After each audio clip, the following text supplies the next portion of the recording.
Assalamualaikum warahmatullahi wabarakatuh. Baik, materi untuk kali ini yang kita bahas adalah PTSD. Ya, banyak dari teman-teman yang meminta saya untuk sedikit membahas tentang PTSD yang saya ketahui, gitu ya. Jadi terkait dengan PTSD tersebut merupakan ketidakmampuan seseorang, ya, ketidakmampuan seseorang menjadikan dirinya lebih baik lagi setelah peristiwa tidak menyenangkan yang dialami. Jadi gitu ya.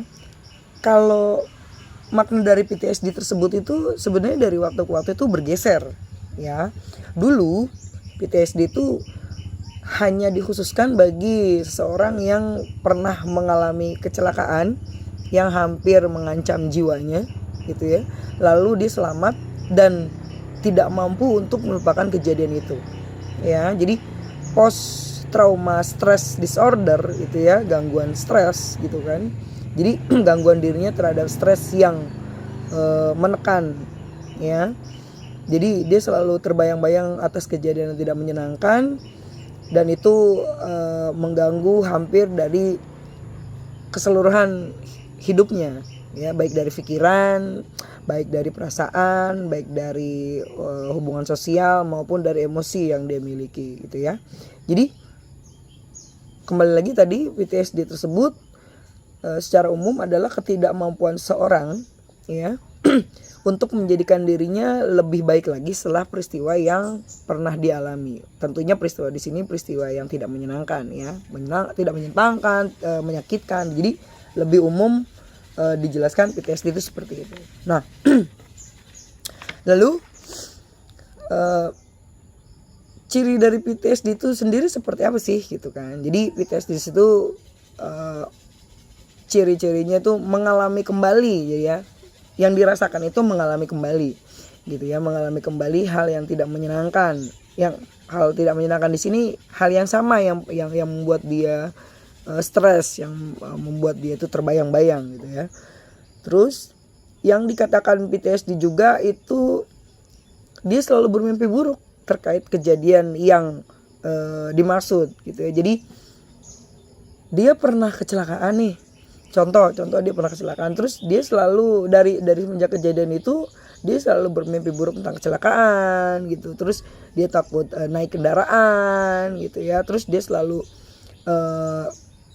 gemetar, cemas, keringat dingin gitu kan, ketakutan, tantrum gitu kan ketika dia seolah-olah mengalami kejadian yang sama gitu kan saat kecelakaan tersebut ya. Bicara tentang PTSD sendiri itu berarti orang itu harus mengalami ya, orang itu harus pernah mengalami. Jadi kalau yang tidak mengalami dan hanya dengar-dengar cerita aja itu dan dia terpengaruh, itu bukan PTSD namanya gitu ya. Jadi dia memang harus pernah mengalami yang membuat dirinya tuh kehilangan integritas dirinya gitu loh ya. Integritas dirinya ini jadi dia merasa dirinya tuh selalu merasa terancam gitu ya atas kejadian yang pernah dialami. Dia sangat merasa terancam gitu ya. Lalu PTSD sendiri merupakan kondisi tertentu ya sebagai reaksi di sini reaksi stres ya, dan tentunya stres di sini bukan stres yang biasa tapi stres yang akut ya, ketika merespon sesuatu terhadap peristiwa yang traumatik ya. Jadi reaksi yang ditunjukkan pada orang-orang yang PTSD, yang mengalami PTSD itu dia responnya itu berlebihan gitu loh ya. Berlebihan. Jadi ketika mengalami suatu peristiwa yang mirip ya atau mendekati seperti kejadian tidak menyenangkan yang pernah dialami, yang membuat dia mengalami PTSD, dia itu bereaksi secara berlebihan. Nah, itu yang dikatakan PTSD. Kalau reaksinya tidak terlalu besar, itu tidak dikatakan PTSD gitu ya. Nah, PTSD sendiri itu bisa diobati gitu ya. Penanganan PTSD itu terdiri dari dua ya. pertama menggunakan obat atau farmakologis gitu ya. Yang kedua itu secara psikologis ya, non obat atau biasa kita sebut sebagai psikoterapi. Jadi melakukan terapi ya, banyak jenis terapi untuk membantu klien PTSD ya, penderita PTSD itu untuk bisa melalui masa-masa sulitnya ya. Nah, lalu apa sih kendala dari seorang yang menderita PTSD gitu ya? Gejala-gejalanya itu seperti apa sih gitu kan? Yang pertama itu biasanya orang-orang yang terkendala PTSD itu ya, mengalami PTSD itu dia terganggu pada pikirannya, konsentrasinya, tatapan matanya kosong gitu ya, pandangannya kosong gitu ya. Contoh, dia sedang duduk di ruang tamu tapi seolah-olah kembali merasa seperti kecelakaan yang pernah dialami. Dia misalnya kecelakaan nih karena pikirannya kosong gitu ya, jadi yang diisi hanya kesan-kesan gitu ya, ingatan-ingatan, seolah-olah dia mengulangi kejadian kecelakaan yang dia pernah alami gitu loh ya. Jadi padahal dia sedang duduk di ruang tamu, sedang minum teh misalnya, atau sedang main HP misalnya kan. Tiba-tiba tatapan matanya kosong dan dia teringat seolah-olah dia sedang mengalami kecelakaan yang sangat buruk gitu ya. Nah lalu dia langsung yang berteriak minta tolong gitu ya, terus meringkuk. Jadi seolah-olah dia ada di kejadian yang pernah dialami gitu loh ya. Jadi terganggu pikirannya itu jadi seperti itu. Jadi dia hanya dipengaruhi oleh pikirannya yang selalu teringat sama kejadian yang pernah menyakitkan baginya gitu ya dalam kecelakaan tersebut. Contoh-contoh kecelakaan gitu. Nah, terus orang dikatakan PTSD juga dalam hal terganggu pikirannya itu dia jadi lebih sering mengalami mimpi ya. Mimpinya tuh selalu tentang hal-hal yang membuatnya tuh teringat hal tersebut gitu. Jadi dia tidur tuh selalu hampir selalu bermimpi tentang kecelakaan. Kalau memang dia pernah kecelakaan, di kecelakaan. Jadi mimpinya tuh selalu tentang kecelakaan, dan itu menimbulkan rasa takut yang berkepanjangan gitu. Jadi kalau cuman sehari 2 hari setelah mengalami itu bukan dikatakan PTSD ya. Yang dikatakan PTSD itu kalau sudah mengalami hal-hal demikian tuh sebulan, lebih dari sebulan gitu ya. Nah itu perlu mendatangi pihak yang berkompeten. Lalu kita lanjut ya. Selain seorang yang sering mengalami mimpi buruk gitu ya, mimpi tentang kecelakaan, pokoknya mimpi tentang hal-hal yang mengingatkan dia terkait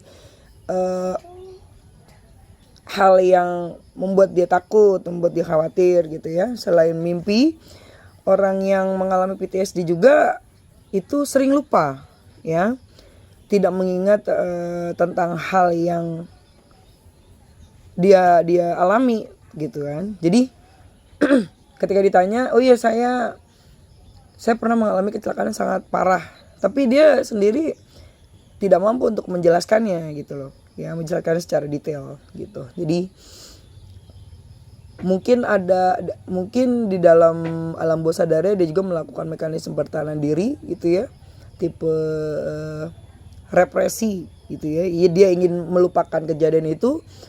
Jadi karena sedemikian dahsyatnya ingatan itu yang membuat dia tuh takut, cemas, khawatir gitu ya. Jadi dia melakukan mekanisme pertahanan diri sehingga dia hanya mengingat headline-nya saja, oh ya saya pernah kecelakaan, tapi ketika menceritakan secara detail dia tidak mampu untuk menjelaskan itu. Nah, lalu ciri berikutnya selain dari pikiran yang terganggu adalah secara fisik. Orang yang mengalami PTSD ya juga mengalami body memory gitu loh ya. Jadi kalau secara fisik itu dia tubuh dia nih contoh kecelakaan lagi lah, kecelakaan itu ketika kecelakaan dia terguling ya, jatuh dari motor, dia terguling, lalu tangannya itu terantup batu atau membentur sesuatu gitulah yang sangat menyakitkan, yang membuat dia cedera gitu, entah patah entah apa gitu kan, pokoknya yang sangat parah lah kecelakaan tersebut. Nah, yang dikatakan body memory itu bukan hanya dia ada di pikirannya gitu, jadi tubuhnya juga menyimpan memori tentang kejadian yang menyakitkan itu ya. Jadi misalnya ketika kecelakaan itu yang seperti saya bilang tadi, kecelakaan itu tangannya membentur aspal atau membentur tiang atau hal yang membuat dia cedera parah gitu. Nah, secara tidak sadar itu tangannya itu yang dikatakan body memory itu, tangannya itu menyimpan memori yang menyakitkan itu. Jadi suatu waktu ketika dia tidak sengaja menyentuh tangan misalnya ya, daerah-daerah yang terbentur itu, dia seolah-olah kembali ke masa itu yang dia terus tiba-tiba merasa sakit padahal tangannya sudah pulih gitu ya. Jadi body memory itu seperti itu. Atau dia pernah terbentur kepalanya dan membuat dia cedera parah. Nah, setiap kali dia menyentuh kepalanya di bagian-bagian yang pernah terbentur itu seolah-olah dia merasakan sakit yang sama seperti dia merasakan dulu gitu ya. Jadi itu maksudnya body memory. Terus lalu dikatakan secara fisik juga, secara body memory juga. Jadi kalau ada kejadian yang menyerupai ya, entah dia yang mengalami sendiri atau dia melihat gitu ya, hal yang mirip dengan apa yang dialami, itu tiba-tiba munculkan keringat dingin gitu ya.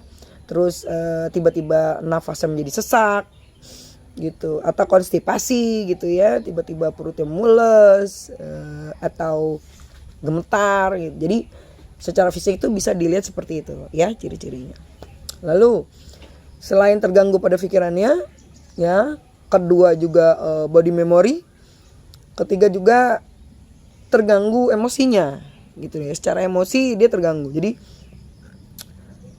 perasaan takutnya meningkat ya, kemarahannya meningkat gitu ya, kesedihannya meningkat gitu ya, perasaan-perasaannya yang negatif ya, perasaan yang tiba-tiba panik itu sering datang gitu dan tidak bisa dikontrol gitu ya. Nah, selain itu yang keempat itu terganggunya dalam hal relasi sosial ya, relasi sosial atau hubungan dengan lingkungan sosialnya, jadi terganggu. Jadi yang biasanya dia berteman jadi tidak berteman gitu ya, menghindari kontak, menyendiri, menjauh gitu ya, menghindari tempat kejadian. Misalnya dia pernah kecelakaan di jalan raya. Nah, dia kalau bawa kendaraan setelah kejadian itu, dia kalau bawa kendaraan dia nggak mau lewat jalan raya, dia maunya lewat jalan tikus aja gitu, karena dia merasa masih trauma kalau lewat situ gitu, seolah-olah takut kejadian lagi gitu ya. Terus misalnya ada orang yang dijamret di tempat sepi misalnya, dia akan menghindari tempat-tempat sepi gitu. Oh enggak, jangan lewat situ, itu tempat sepi, takut dijamret lagi gitu. Jadi ada ketakutan-ketakutan yang sebenarnya sangat berlebihan gitu ya yang dimunculkan. Nah, terus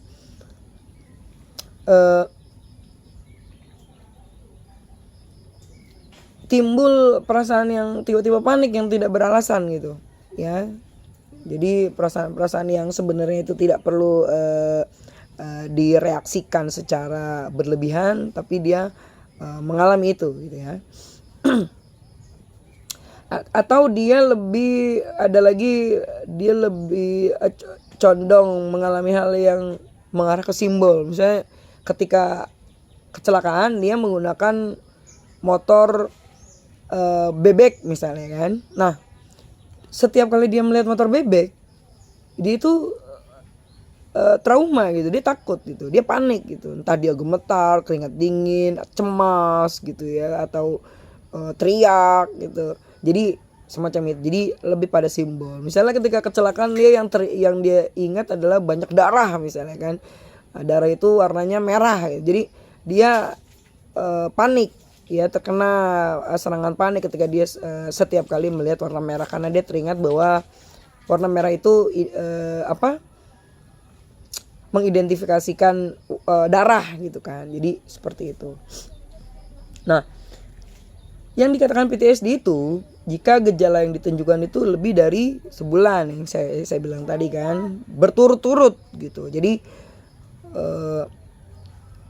berturut-turut di sini juga ada yang mengalami berturut-turut, ada yang memang efek dari PTSD itu efeknya tuh efek laten. Jadi tidak langsung kelihatan. Jadi butuh beberapa waktu tiba-tiba dia beberapa tahun kemudian setelah kejadian terus tiba-tiba dia merasa takut sama warna merah misalnya kan, atau dia takut sama tempat sepi misalnya kan. Nah, dia sendiri tuh tidak menyadari kenapa ya kok takut gitu.